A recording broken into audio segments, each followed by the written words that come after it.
Hi there. It's almost 2 days since Minister Tito Mboweni presented his maiden medium-term budget speech. Obviously doing so after only barely 2 weeks in office, walking into, in the best of circumstances, a very difficult post.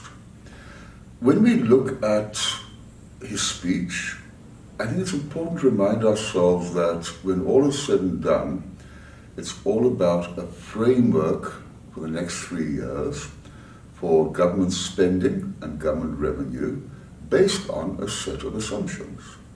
It is not meant to be a very important policy statement, nor is it meant to make statements on behalf of other cabinet ministers or the presidency. Furthermore, obviously the framework of the speech had been determined before he came into power, as it were. Given all of that, he was subject to a number of constraints. One obvious constraint is the very tepid economic growth rate, which in turn obviously has an implication for the growth in tax revenue, the organic growth. Along with that, an additional constraint, and it links together with the first one, are the shenanigans at SA Revenue Services, also possibly, in fact probably, hindering and serving as an obstacle to tax collection.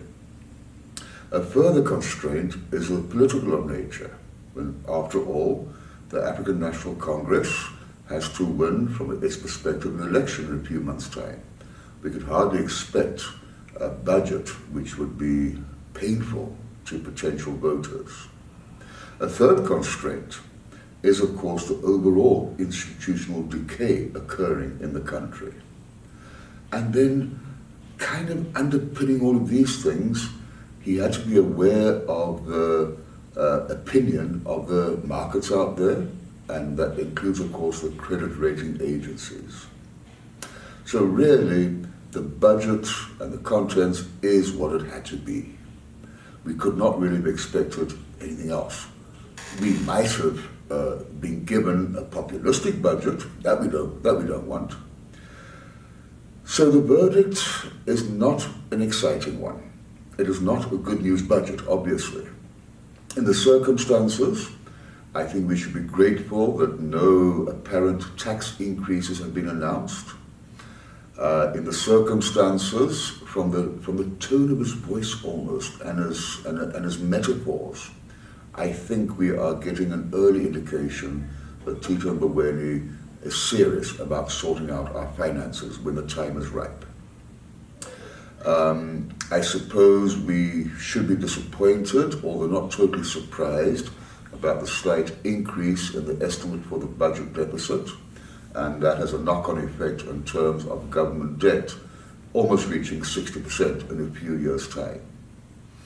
A little bit of VAT relief, which is always useful and leading to a loss of revenue around about 1.2 billion, which is not really a train smash. Again, all in all, a budget which will not please many people, but taking a slightly longer-term view, a structural view, the best we could have hoped for. We know this coming weekend, a big investment summit is being hosted in this country. That might give us the first indication of whether or not investors are happy or happy enough with the way the minister and the economy is going. The true acid test, of course, will be the next round of credit rating agencies' verdicts, with the really important one being Moody's. As we all know, thus far Moody's has not given this country junk bond status. If they were to do so, then we are really going to be in some serious trouble. As it is, the cost of servicing government debt is approaching 15% of total government spending. With the full house of junk bond status, the cost will certainly rise to even higher levels.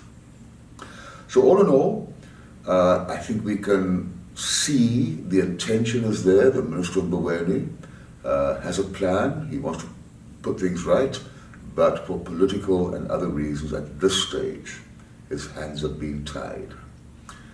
The true test will be, what do the markets have to say about this? Finally, I think we have to give him and his team credit for being perfectly frank and honest. They did not pull any punches. He says it as he sees it, and that is an economy in serious trouble. There were no attempts to sugarcoat the reality.